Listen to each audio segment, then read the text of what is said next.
99.5 The X. It just rocks. I am lucky enough to be sitting backstage here at Carolina Rebellion, and I'm with Chino and Sergio. And guys, thank you so much for giving up your time to chat with me. Of course. This isn't the first time we've seen you out here at Carolina Rebellion. I remember last time you were out, and I was given an interesting bit of information from Ravi. Mm-hmm. He was saying that, hey, heads up, on the new single coming out, that you have a nice guest guitarist. Yeah, it's the song "Phantom Bride" that's on our new record. Jerry came in and Cantrell came in, and he loaned his greatness to one of our songs. It was nice. Reason I bring that up is because the last time you were out here, I happened to be backstage and I saw him hanging out with you guys in your trailer back when they had the huge courtyard. You just reminded me of that. Yeah, they were playing. You were jamming out to Johnny Cash, and Jerry was in there with you guys. Yeah. I was like, how often do you see that? Yeah. I mean, it was a cool moment for me, one I'll never forget. I remember that day now that you bring it up. That day it was cool. He played me this. We were talking about just like the way we write songs and the way whatever, and then he was like, yeah, I have like riffs and I don't even have my guitar with me, and I'll just sing them into my phone. And I was like, really?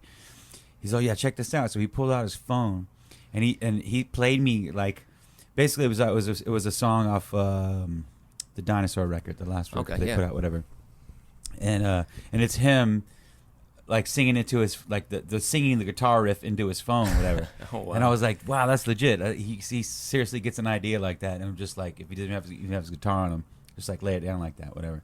And when he worked with us, it was a cool thing too. I mean, he works really sort of, it's real instantaneous. Like, he heard the track, he sent me like within a couple hours of me sending it to him, he sent it back to me with like this rough idea on it that basically when he came into the studio and did it, it was pretty much what that demo had on it. You know what I mean? He elaborated a little bit more on it, but I mean, it's one of those things where it's like instinct. The first thing he heard, the melody that he heard, he sort of went with on the record. And what's more interesting than that is that there was no vocal yet on the song, so it was just an instrumental thing. And I realized after I put my vocal on the song that my vocal sort of slightly traces his guitar melody throughout the chorus melody in the song. That can be really haunting. So so it's kind of neat that like he kind of in a way came up with the overall sort of reoccurring melody in the song, and yet he was only came in to play a guitar solo. Yeah. Now on with Gore out now, and I love how you guys approach the release of your albums. It's very elusive and mysterious, and you do a lot of teasing with that, and I'm curious what's behind that. I mean, there's obviously, it's not just a marketing thing. I always think less is more with anything, right? Like less information sometimes it spawns curiosity, and just like in general, sometimes I don't want to know what everything's supposed to be about or how, what I mean. I want to listen for myself and whatever. And then the biggest question basically you always get asked before you put out records, like, what should we expect? You know what I mean? What should we expect from this record? And I'm not supposed to tell you what to expect. You know what I mean? Right. If I was going to tell you, I would say expect nothing. You know what I mean? And then hopefully you'll get something that you can sink your teeth into. But and then so it's always hard to be descriptive of what we're trying to do. We actually, when we go in to make a record, we don't have any preconceived sort of notes that we don't follow any sort of formula or whatever. So it's all kind of just us reacting to each other,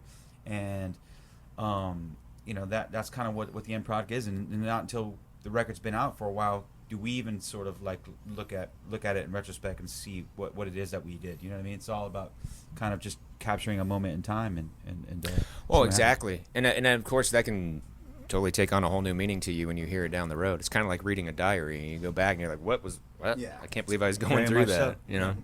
What led to as far as the singles? And I don't know if the singles are chosen by you guys as what you release first, or if it's a label saying this is what's going to work off this album or whatnot. But with Prayers and Triangles, to me that was part of it's for me, and this just might be my own assumption of it, but there's a lot of just brutal honesty in all of your music. But in that song, for me, and with that title combination, I was wondering if, okay, you have a spiritual level associated with shapes kind of a thing. I don't know if there's a dual meaning in the song whatsoever, but I was like, well, to me, it was a really intriguing way to come out with the album with that being the first single.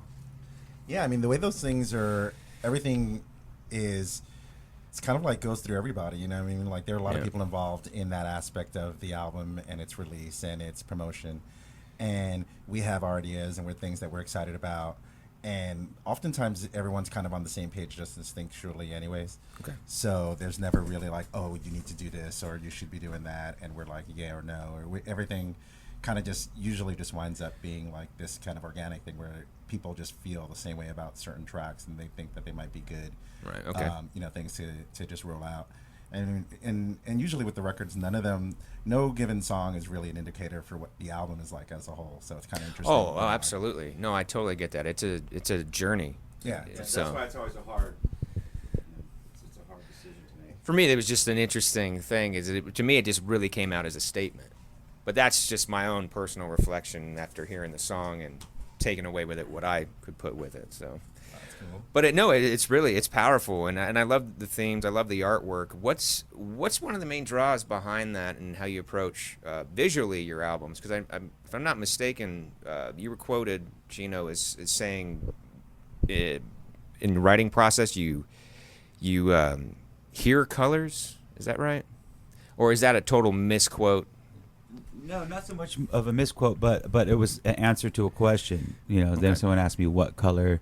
You know, do I if I see it, you know, if you know what I mean, if I had to pick a color, what color would this record be? You know what I mean?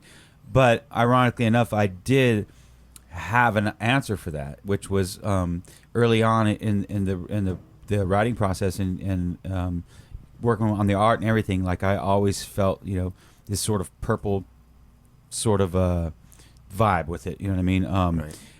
The same thing with like Diamond Eyes. We that record, we talked about it ahead of time. It's like had this total nighttime vibe to it. Just, you know, sometimes as you're putting stuff together, you kind of just have sort of like these songs start to feel some type of way. You know what I mean? We try not to actually say it out loud, because then it's like if you feel like you're boxing yourself in, okay, Right. it has to be this way. Yeah. But in retrospect now, I mean, that was my answer to a question that I was asked. You know what I mean? It Absolutely, wasn't yeah. something that I really like, you know, decided I was going to follow. But yeah, in retrospect, I did. And then I was real particular about the colors on the album cover too. That, you know, sort of like this pink to purplish to like. You know, it's, I guess, sort of the sunset type of vibe, but not so much. There's a picture inside the record that kind of shows the color palette, I guess, a little bit better. But yeah, I don't know. I mean, sometimes, you know, things just sort of happen, and then you look at them and you go like, wow, that You find them yeah. later. Yeah. A lot of things are just like impressionistic. I mean, like a lot of things are about evoking moods and feelings, but allowing someone, including yourself, to kind of like figure that out later and how it applies to like your life or whatever. Because it's not really like about like spelling things out for people and saying, here's this thing and this is coming through this prism. It's really like the band reacts to each other, and it's really about that. It's like it's like has an emotional base where we're like sitting around kicking it. Someone picks up an instrument. We kind of are drawn to something that sounds cool. There can be clatter where several people are playing totally unrelated things, but someone will pick up on someone else's thing, and then it starts to kind of congeal, and it's all kind of mood based. And I think that that's really the strength of this band. The band has a lot of passion for music. We all listen to different things. We're all throwing ideas out, and we're not really talking about it too much. Like Chino said, it's really, I feel like it's crucial to not have that. And I feel like while people work well with that, you know, I really just feel like with the amount of different things that we're drawing from and different mediums, you know, like we're drawing from visual, you know, cues, and we're drawing from, you know, things in our lives that not necessarily trying to ape a riff off an album or something, you know, so. It absolutely makes sense. I mean, most artists will tell you, and the creatives, that you give them their space, just let them be. You know, let me be. That's when it happens. A lot of people want a moment to just be created. It's like you only know it's been the moment after it's passed. So, yeah. But your creative process and everything collectively is, to me, it's so intriguing. It's probably why I've asked some of these pointed questions that pretty much the answer is honestly what I should have expected. It's just like, look, this is just happening. So. Yeah. We're very reactionary. I mean, you know, I'm not really the type of person that goes in a room by myself and just like writes words, writes guitar riffs, writes anything. I mean, like, I like to like be in front of somebody, be it Vega, be it Cunningham or whatever, and just like play something and then watch them react to what I play, or vice versa, and then you start building upon each other's ideas and just react to it. Yeah. Your natural instinct, how you react to it, is what makes you, and that's what I'm very lucky that I'm in a band with 4 other dudes who think that way, I guess, whatever, and then so like I was saying, there's not much like discussion. There's not much of it. We're talking a bunch of crap in the room, but we're right. About each other. Yeah. But we're not. But we're not like we're not talking about the art part of it. You know what I mean? We're just kind of reacting to each other, and that's like the organic part of it. That is like that. I think we're the most proud of, because if you're going to be making records for 20 years or something like that, of course you can run out of ideas, but you're never going to run out of just like reacting the way you would react. You know what I mean? Of your initial reaction, and capturing that reaction. And a lot of times it ends up being all right. I mean, there's some ideas that aren't that great and they fall to the wayside, but the majority of the part we write, if not just as much as a record, a little bit. I mean, maybe a few more songs than a record's length, like an hour of music. Yeah. But even for this record, like I have a hard drive that has something like 50 some odd ideas. Most of them are 2 parts. Some of them are 1 part. A lot of them are edited things together of just us making noise on different days. But like there's a real blue collar aspect to it as well. Like we go in there every day and we put in like time, and we put in time with each other. And collectively over time, it's like probability. Like you have your voices, we have the way that we play, we react to each other quickly, which I think keeps you really engaged and thinking actively. Like, because we don't really take a long time. Like if somebody plays something, the other person will pounce on it. And for people who are like, like primarily like we're self-taught, and like our ears are just like we're quick. We just like slide up, find that note, and it's like, oh yeah, and how it hits, and everyone hears differently. And if someone, and the opposite of that is if someone doesn't pounce on it and like whatever, then it usually just like falls to the wayside and we move on. That's right. I'm sitting here and I'm just thinking, I'm thinking you guys have to have like a vault of stuff that are potential. Not finished. Not finished. Because they're no longer they fell off kind of like you said. Well, they're like things like, but they don't live. They don't. What's sad is that some of the stuff might actually be really good too, but unless they actually. There was enough interest in it in that moment to actually like to like put the to make it grow, I guess, whatever. It does it, like you said, it's like it's on a hard drive somewhere full of like 20 seconds of a riff that we were all locked in on, that might have been cool, but until we actually had the passion to take it somewhere else, it just kind of, it was what it was. And we're the not type of guys that are going to pull it up like 2 years from now and go, wow, remember that one time? We're going to just try to live in that moment and then try to do it again. Yeah. I'm just wondering if you ever go back. Never. It doesn't sound like, No, it's not cool. It's not that cool. It's like always forward. It's experiential. It's an experiential thing, not a regimented, planned thing. So what we're hearing in the end result is what happened when we got together for those times. I mean, this record was recorded over a year span, but it was only done in like these little short increments of time. So like we all live in different cities and states and all over the U.S. So we hub out of L.A. and we go there for like 7 to 10 days, like a week and a half, whatever, and we work like basically noon to 6. So like having a normal schedule, go in and lock ourselves in this room for 6 hours a day, and then and then we all go home after 10 days, and then come back again like a month later or a few weeks later, and spend 5 days and do that again, and then everybody leaves again, whatever. So like we're just like it's like this kind of a rush of like just like living normal life, and then coming in and just like being locked in this room for a little while and just like kicking it and making sounds, and making noise, and reacting to that noise. And well, that connection you guys have and that camaraderie that you have, I mean, you have to appreciate those moments. So when you're together in your own one area, you're embracing it, and so it's honestly probably fostering that creativity more than it probably would. Yeah, I think so. Yeah.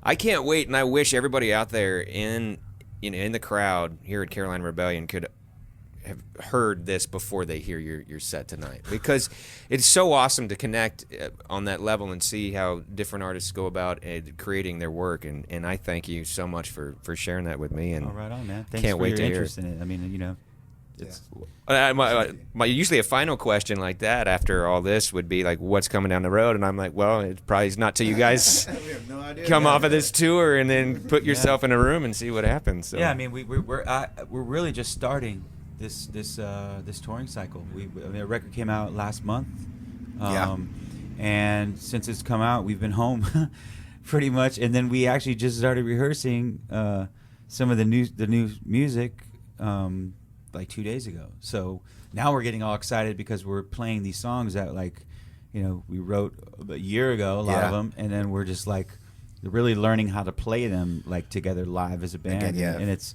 that's a whole nother experience too. So it's kind of fun. That's awesome. Yeah, it's rad. Guys, thank you so much. Thank you. I really appreciate it. Man. Thank you.